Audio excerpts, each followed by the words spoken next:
Hello friends, welcome to पाजी classes. आशा करता हूँ आप अच्छे होंगे और अपने प्रिपरेशन अच्छे से कर रहे होंगे। सो फ्रेंड्स, जो आज का टॉपिक है ये हमारा थर्ड टॉपिक है सोशल ऑर्गेनाइजेशन का। ठीक है, सोशल ऑर्गेनाइजेशन का ये थर्ड टॉपिक है गोत्र। हमने देख लिया है परिवार और विवाह। ठीक है, तो ये गोत्र होता क्या है? तो अगर हम मोटे तौर पे गोत्र को समझें तो ये उन लोगों के समूह को कहते हैं जिनका वंश एक मूल पुरुष पूर्वज से अटूट क्रम में जुड़ा हुआ है। ठीक है, और जैसे मैंने यहाँ देखिए लिखा भी हुआ है, क्या लिखा हुआ है? गोत्र को कई कुलों के समूह को कहा जाता है जो माता पिता के संबंधियों से मिलकर बनता है। ठीक है, गोत्र का प्रारंभ परिवार के किसी पूर्वज से होता है। ठीक, मतलब आप ये याद रखिए कि गोत्र मतलब जो पूर्वज है उनसे ही हमारा संबंध देखा जाएगा। ठीक है, तो अगर हम जनजाति भाई बहन के उपलक्ष्य में परिप्रेक्ष्य में देखें तो जनजाति भाई बहन के भी बहुत सारे गोत्र होंगे। ठीक है, और गो जो उनके गोत्र हैं इनको मुख्यतः हम चार भाग में देख सकते हैं।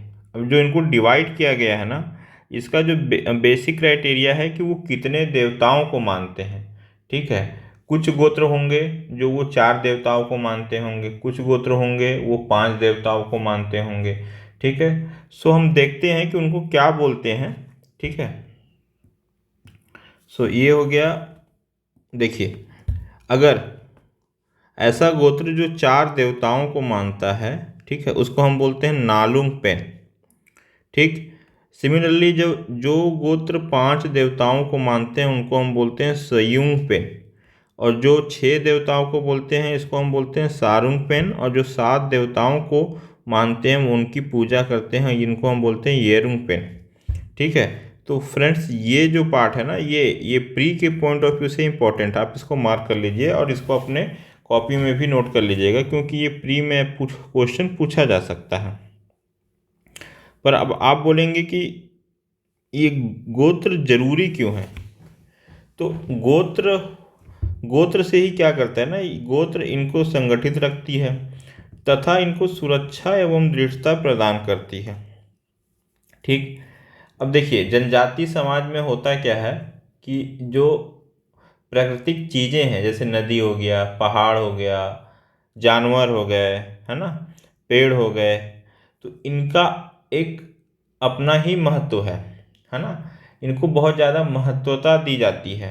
तो क्या होगा, कोई हर जनजाति समूह में बहुत सारे ऐसे जनजाति होंगे जो बोलेंगे कि हमारा उत्पत्ति पेड़ से हुआ है, हमारा उत्पत्ति नदी से हुआ है, हमारा उत्पत्ति किसी जानवर से हुआ है, या हमारे उत्पत्ति में उस जानवर का कुछ न कुछ महत्वपूर्ण योगदान है। सो बहुत सारी जनजाति जो अपना गोत्र का नाम है ना, वो इन विभिन्न प्राकृतिक चीज़ें हैं जैसे नदी, पहाड़, पेड़ और जानवर, इनके नाम पर रखा गया है। सो अगर हम आगे देखें तो मैंने कुछ जनजातियों के नाम एवं उनके गोत्र के बारे में लिखा हुआ है। तो हो सकता है कि प्री में ये क्वेश्चन पूछे, कोई भरोसा नहीं है सीजीपीएससी का, जिस हिसाब से आजकल क्वेश्चंस आ रहे हैं ना, तो आप इसको एक बार देख लीजिएगा।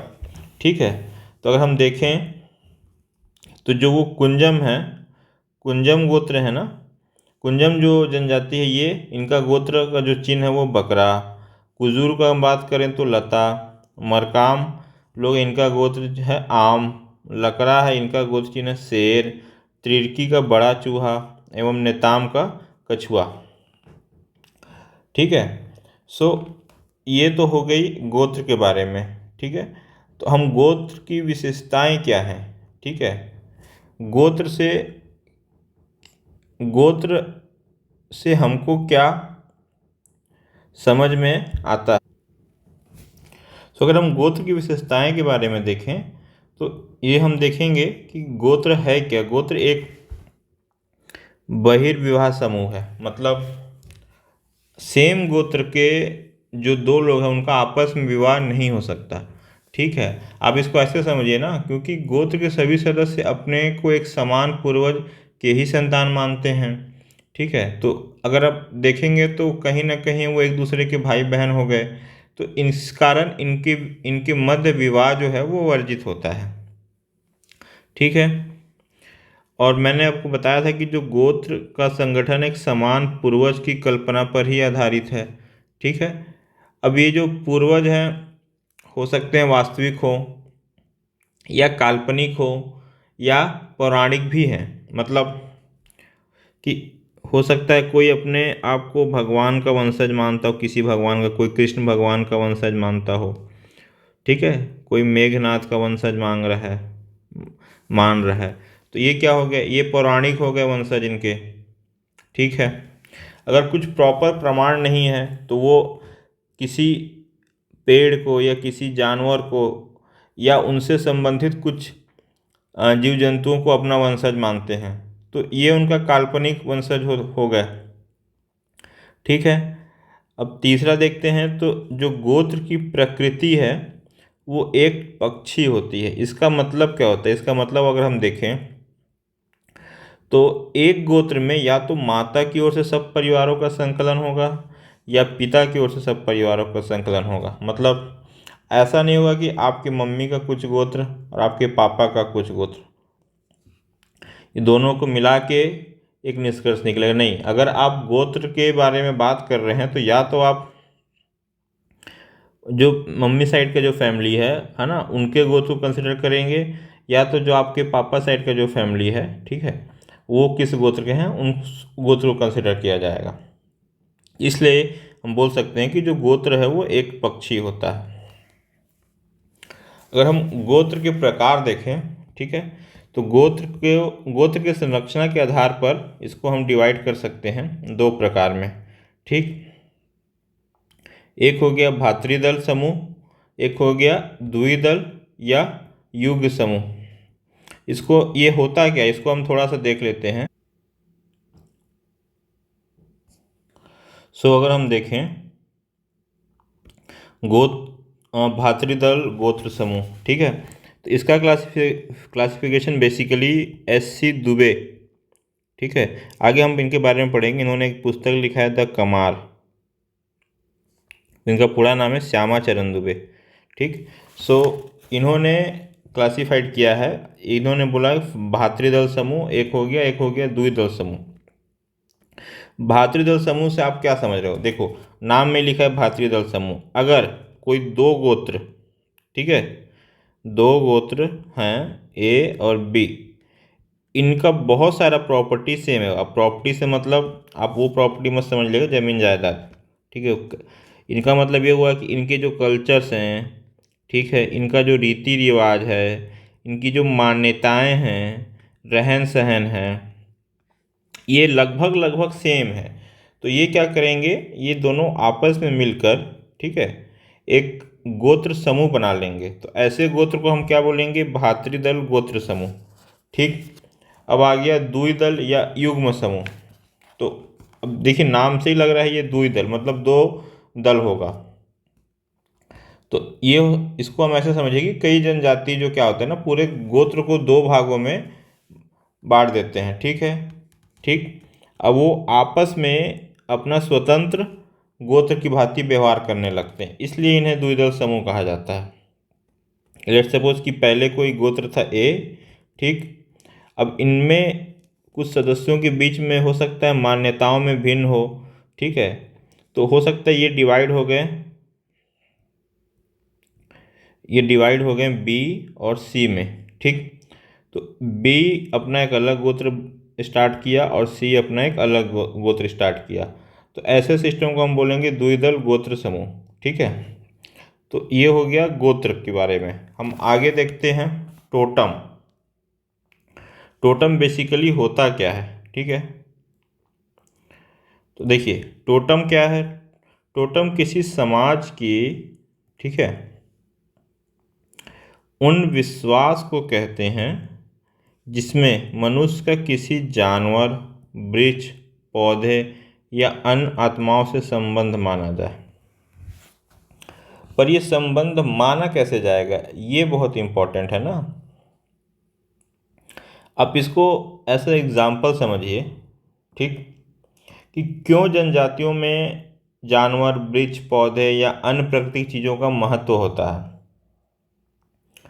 अगर मान लीजिए कि बाढ़ आ गया, ठीक है, बाढ़ आ गया, कुछ जानवर तैर रहे हैं पानी में, तो कुछ जनजाति होंगे, ठीक है, उन जानवरों के सहारे अपना जीवन बचाए, ठीक। तो उन जनजातियों के लिए वो जानवर महत्वपूर्ण हो गए, और वह जनजाति अपना टोटम या गण चिन्ह उन जानवरों को बना दिए, ठीक है। तो ये चीज़ हो गई जानवर के लिए। ब्रिज के साथ क्या हो सकता है, आप थोड़ा सोच के देखिए कि ब्रिज का इम्पोर्टेंट कैसे हो सकता है। बहुत सारे इम्पोर्टेंट है, जैसे कि अगर हम बात करें कि हो सकता है कि भूखमरी आई हो, ठीक है, लोग मर रहे हो, खाने के लिए नहीं मिल रहा हो, पर सडनली कुछ वृक्ष ऐसे मिले हैं जो इनका इनका पेट भरे, ठीक है, भूखमरी को दूर कर दे, और उस महामारी से उस जनजाति अगर बच गए हों तो उस पेड़ का वैल्यू वहाँ बढ़ जाएगा, ठीक है। तो वो जनजाति क्या करेगा, उस वृक्ष को अपना टोटम या गणचिन्ह बना लेगा। या हो सकता है कि जैसे बारिश होती है तो आप देखे होंगे ना कि बादल गरजता है, बिजली कड़कती है, तो ऐसे केसेस में हम भी क्या करते हैं, जनरल हम बड़े बड़े पेड़ जो झाड़ी रहता है उसके नीचे छुप जाते हैं पानी से बचने के लिए। हालांकि ऐसा करना नहीं चाहिए। तो हो सकता है जनजाति जो भाई बहन है हमारे, ठीक है, वो उस पेड़ के नीचे छुप गए हों और जिससे उनका जान बचा हो, तो इसलिए उनके वृक्ष का महत्व बढ़ गया हो, ठीक है। तो ये मैं एक हाइपोथेटिकल चीज़ बता रहा हूँ ना, ये ऐसा हुआ होगा ये हम नहीं कह सकते हैं, पर इनका महत्व क्यों है, क्यों ये किसी चीज़ को अपना टोटम या गढ़चिन्ह मानते हैं, कुछ तो इनका वैल्यू होगा ना। और जीवन से बड़ा वैल्यू क्या होता है आप बताओ, जीवन से ज़्यादा महत्व किस चीज़ का है। कहीं ना कहीं इन चीज़ों का रिलेशन है वो जनजाति भाई बहन के जीवन से जुड़ा हुआ है, ऐसा हो सकता है। इसलिए ये अक्सर जानवर, वृक्ष, पौधे, ठीक है, इनका ही टोटम या गढ़ चिढ़ बनाते हैं या स्वीकार करते हैं। हुआ क्या, देखिए, अगर किसी भी विशेष पेड़, जानवर, है ना, वृक्ष का महत्व होगा तो उसको हम नुकसान नहीं पहुंचाएंगे, ऑब्वियस ही बात है।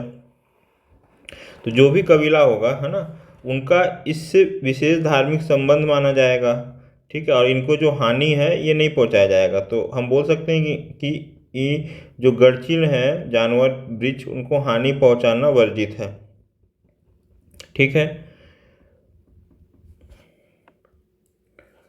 गोत्र के जो सभी सदस्य हैं ना, उस टोटम के साथ अपना एक पवित्र संबंध मानते हैं, उनकी पूजा करते हैं, ठीक है।